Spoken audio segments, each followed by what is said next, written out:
Como é que o espaço brasileiro foi ocupado ao longo dos tempos, ao longo da sua história? Você vai ver aqui nessa aula. Se liga aí.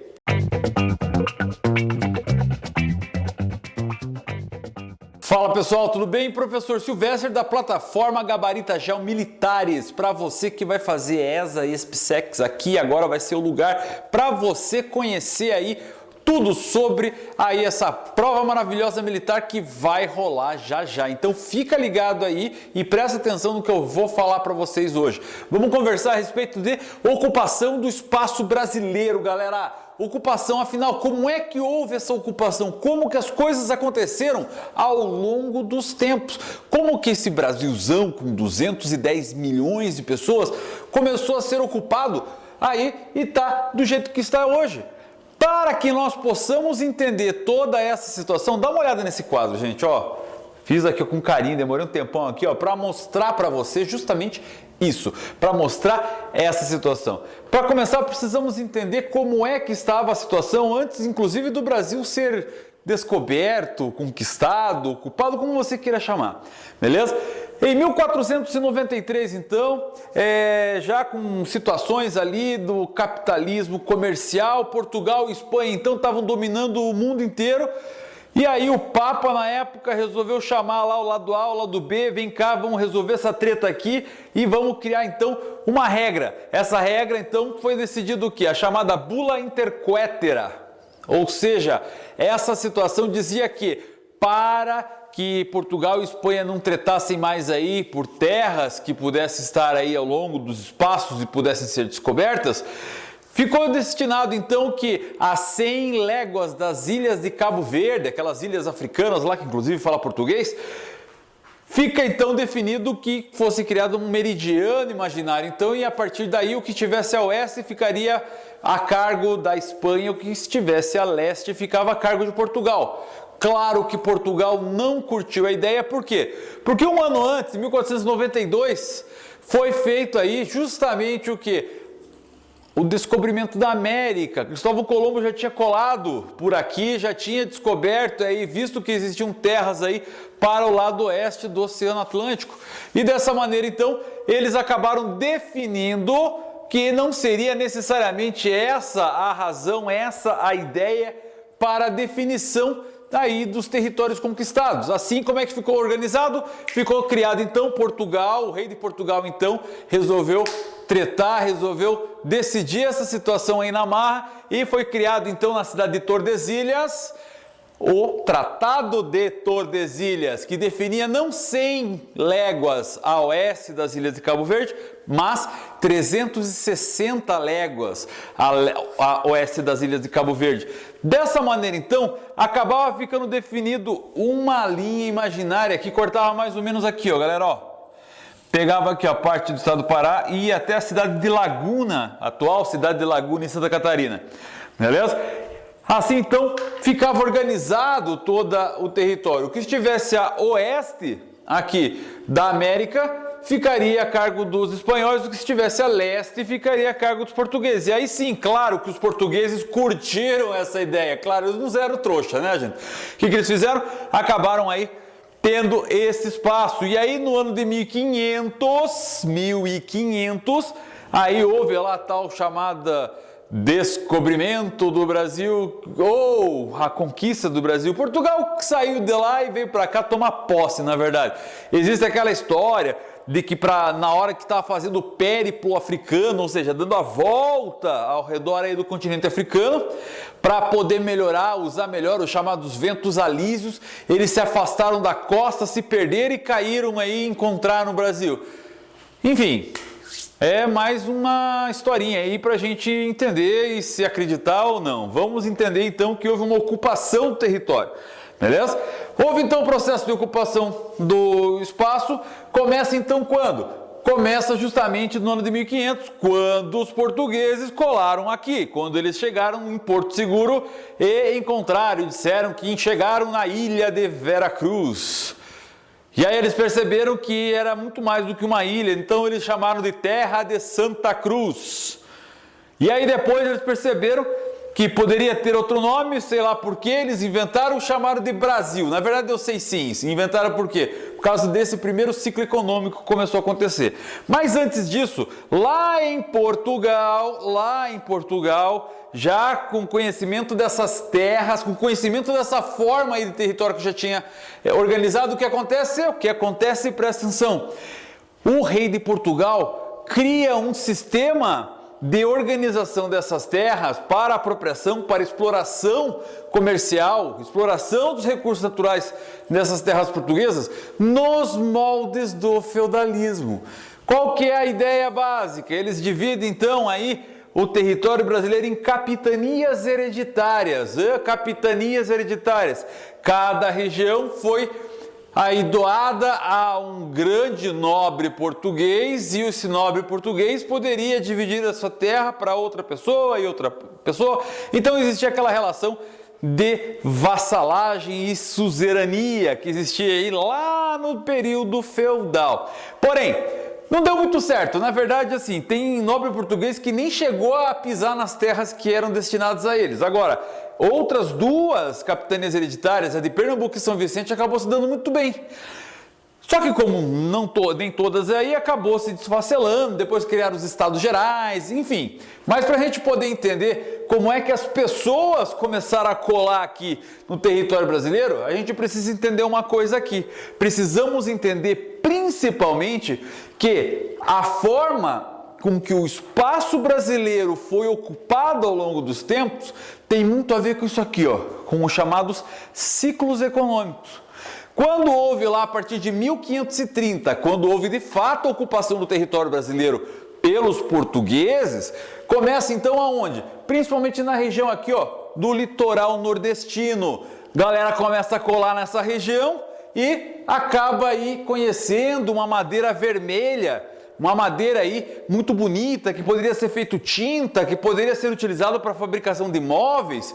E aqui os indígenas que viviam aqui chamavam isso de Brasil. Brasil significa vermelho feito brasa. Então, dessa maneira, então, eles entendiam essa madeira como algo extremamente valioso. Então, a primeira forma com que o território brasileiro começa a ser ocupado é o quê? É a partir justamente da exploração do pau-brasil. Começam a colar aqui, começam a pegar na Mata Atlântica tudo que tem aí nesse rolê. O que acontece? Primeira forma de ocupação começa então aqui, ó. Beleza? Os imigrantes começam a chegar e começam então a colar aí. Isso aí por volta de 1530. Agora, continua a situação lá por 1580 mais ou menos. Percebe-se que o clima tropical da região era propício para quê? Para a produção de algo que estava extremamente utilizável, extremamente importante, era valioso lá na Europa. O açúcar na Europa era feito de beterraba. Imagina, não faz sentido, né? Então, aqui tinha cana-de-açúcar, da mesma maneira que os holandeses já estavam fazendo lá nas Antilhas, da mesma maneira que os espanhóis já estavam fazendo aí em outros lugares. Nesse sentido, então, eles começam a produzir a cana-de-açúcar na região do litoral nordestino e também na região aqui, ó, do sudeste brasileiro. Além do ciclo da cana-de-açúcar, também existia nessa época, na região aí da Baía de Todos os Santos, a situação bem simples, galera. Sabe o que tinha ali? Tinha o ciclo do tabaco. Então, eles começavam a produzir, além da cana-de-açúcar, tinha também o tabaco sendo produzido nessa região. Então, começa então a ocupação. Começa a retirada de toda a Mata Atlântica aqui, ó. Então, assim também começam a surgir as principais cidades que hoje nós conhecemos no nosso país. Natal, Recife, João Pessoa, Maceió, Aracaju, Salvador, Porto Seguro, Rio de Janeiro, São Paulo. Assim começa então todo esse processo, todo esse desenvolvimento, essa ocupação. Então, por isso que nós temos hoje, também é importante dizer, muita gente morando nessa região. Por quê? Porque as primeiras cidades, as cidades maiores, as mais importantes, começam justamente ali, justamente no litoral brasileiro. Tá entendendo, meu querido? A propósito, se você tá entendendo e você vai fazer SpaceX e vai fazer ESA esse ano, você precisa conhecer o projeto Gabarita Gel Militares. Se você está entendendo, se você está gostando disso aqui, você vai se dar muito mais aí, muito melhor, muito mais bem com esse projeto do Gabarita Gel Militares. Aí temos provas para ESA, para SPSEX, para você se dar bem e conseguir chegar aí no seu objetivo. Você quer ser militar? Você vai ser com a gente aqui que vamos estar te ajudando para chegar lá, para alcançar seu objetivo. Fechou? Assina lá gabaritagelmilitares.com.br e assina o cupom de desconto Prof. Silvester que você vai conseguir aí um certo desconto. Belezinha? Vamos seguir aqui. Logo depois dessa situação, o que acaba acontecendo?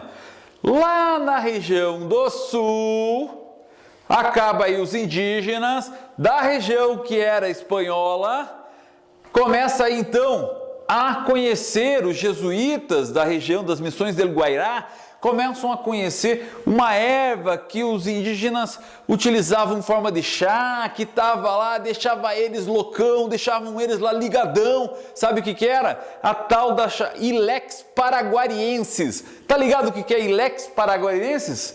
É aquilo que a gente chama de erva mate. A erva mate, então, que já era produzida aí pelos indígenas, começa a ter um valor comercial visto pelos caras lá, pelos espanhóis, pelos portugueses que cá estavam. Nessa situação, então, na região das Missões, aqui rio-grandenses, que já era produzido, porque na região aqui da província Cisplatina, que depois passa a ser República do Uruguai, na região da Argentina, eles consumiam bastante este tipo de erva, a tal da erva mate.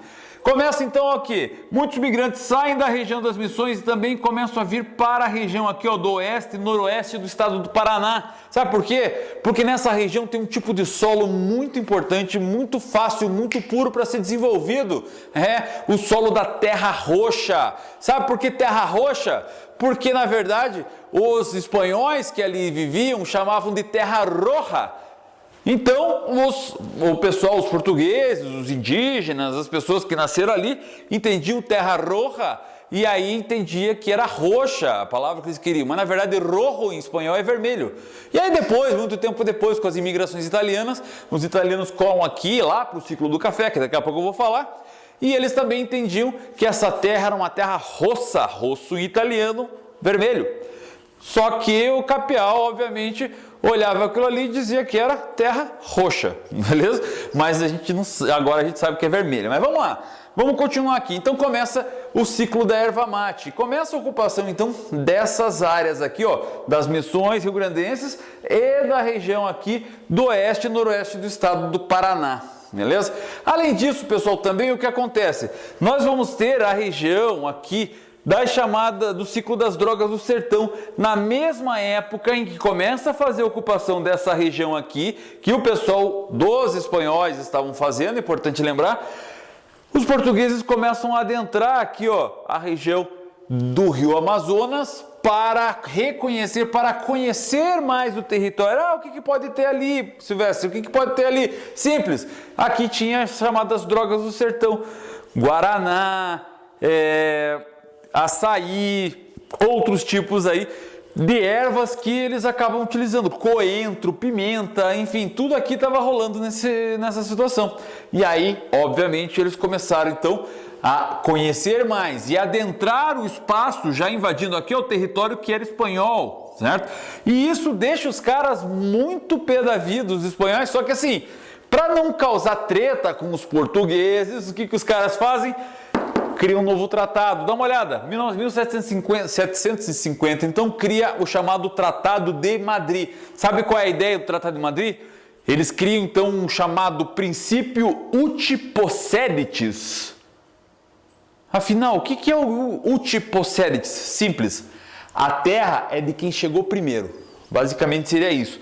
Então nesse caso o que acontece? Eles perdem aqui umas partezinhas da Cisplatina, que a região aí dos espanhóis já tinham pego antes, até porque não era mesmo território português, só que o Brasil português acaba dominando toda a região da Amazônia, então a ocupação passa a ser mais tranquila. Nessa época também começa o processo do bandeirantismo, que é o quê? que é essa galera então aí de São Paulo, correndo atrás do Brasil inteiro em busca do quê? Em busca de índios, em busca de pedras preciosas, em busca aí de qualquer coisa que tivesse validade, tivesse valor, fosse aí rentável, eles traziam então de volta para São Paulo. Nessa mesma época, gerava o que aí? Começou a surgir a região aí do ciclo do ouro.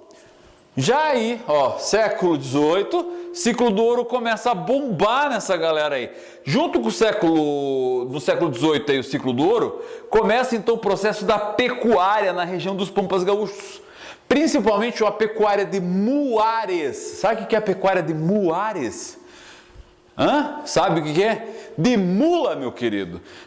Eles produziam mula. Sabe para que eles produziam mula? Para carregar as coisas? Não, para comer.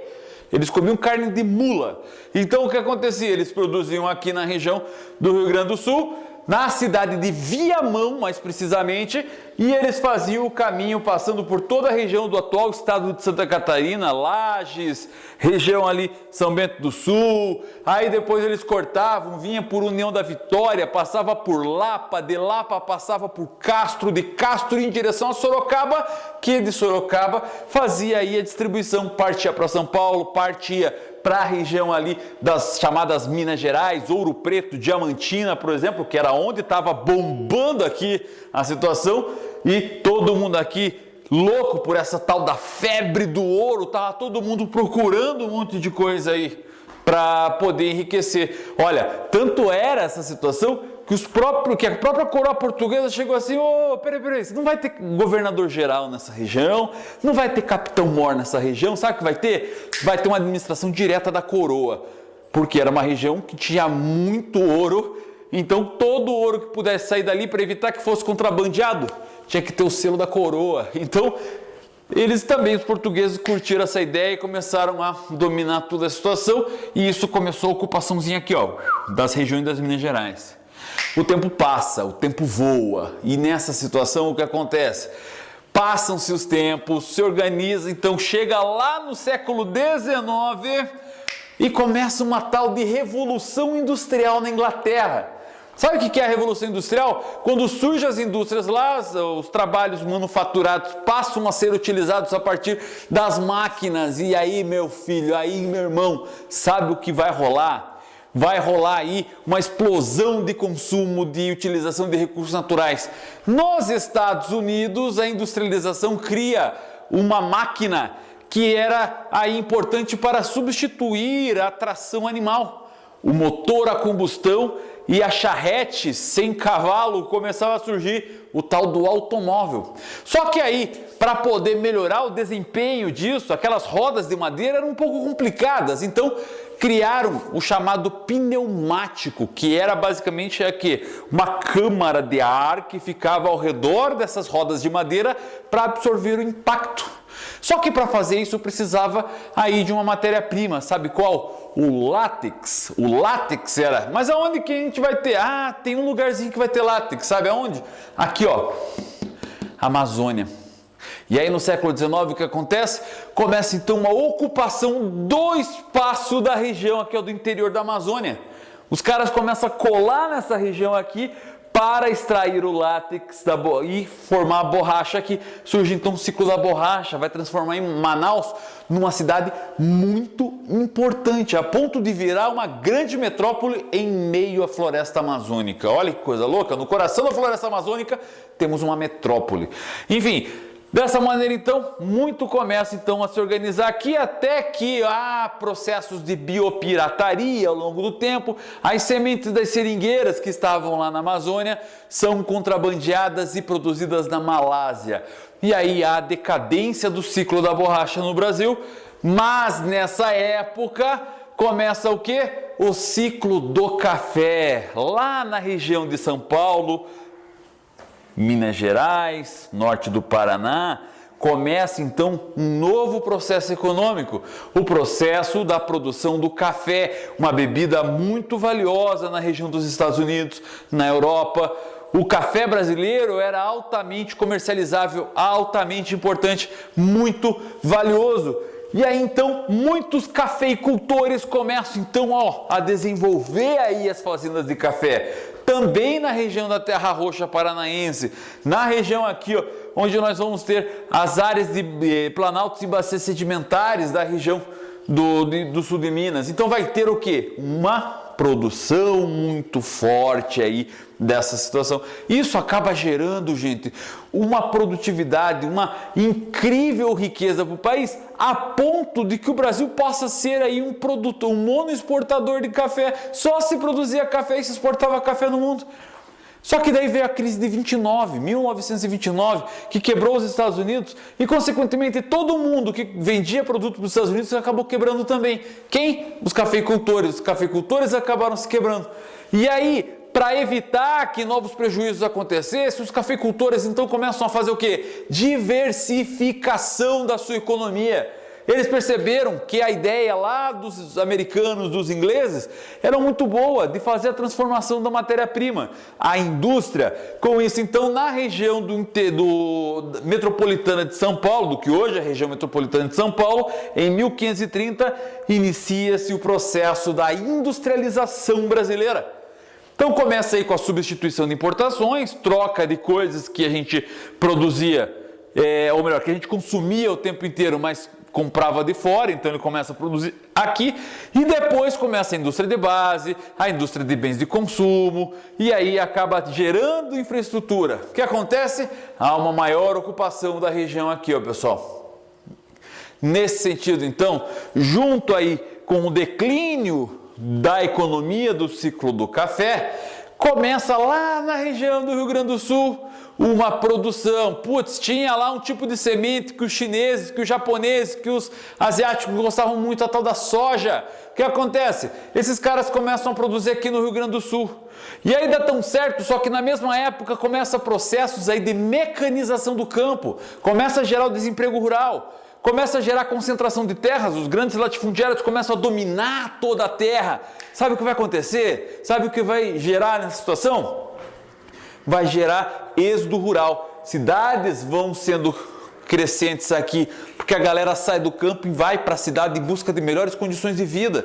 Nessa situação, então, aqueles que não foram para a cidade, eles começam a fazer os avanços da fronteira agrícola, chegando no estado do Paraná por volta de 1940, mais ou menos, os gaúchos. Depois, essa região da crise do café, da região aqui do norte do Paraná, começam a perceber que eles trocam o café pela soja. Então eles começam a aumentar aqui, ó, vindo em direção a norte. E aí começam a ocupar a região aqui do Cerrado brasileiro, Mato Grosso do Sul, Goiás, depois Mato Grosso. E essas fronteiras agrícolas com o tempo vão aumentando e vão subindo aqui, ó, chegando no que nós temos hoje na região do chamado Mapitoba, a região onde está localizada a fronteira agrícola brasileira atual. Mapitoba, sigla para Maranhão, Piauí, Tocantins e Bahia. É a região do lado aí nordestino e centro-norte que encontram-se as fronteiras agrícolas. Na região aqui também de Rondônia, acaba tendo aí as fronteiras agrícolas brasileiras, e na região do sul do estado do Pará. Hoje, a cidade, mais precisamente, a cidade de Altamira. É muito provável que você vai encontrar no sul do estado do Pará um gaúcho tomando chimarrão. Porque os caras saíram daqui, ó, do sul e foram ocupando todo o espaço.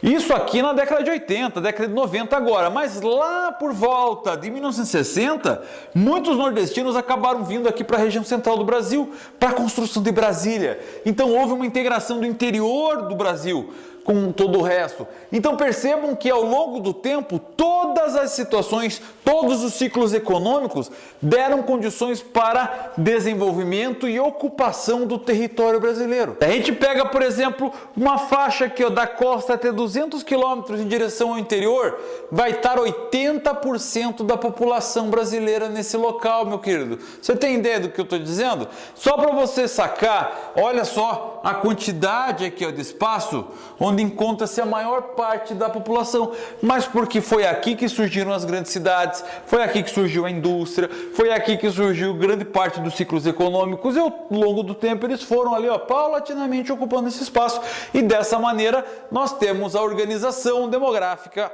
existente no país. Com essa aula eu tenho certeza que você vai dar regaço aí no ESA e no SPSEC. Então segura, se liga, presta atenção que você vai se dar bem, meu querido. Você vai se transformar aí no militar se você, se ligar nessa aula, beleza? Fica com a gente e assina o Gabarita Gel Militares, gabaritagelmilitares.com.br e assina essa plataforma com desconto aqui, cupom Prof. Silvestre. Eu tenho certeza que você vai gostar. Curtiu o quadro, né? Eu curti. É nele que você vai se ligar agora. Falou, meu nome é Silvestre, obrigado por ter assistido e print na tela.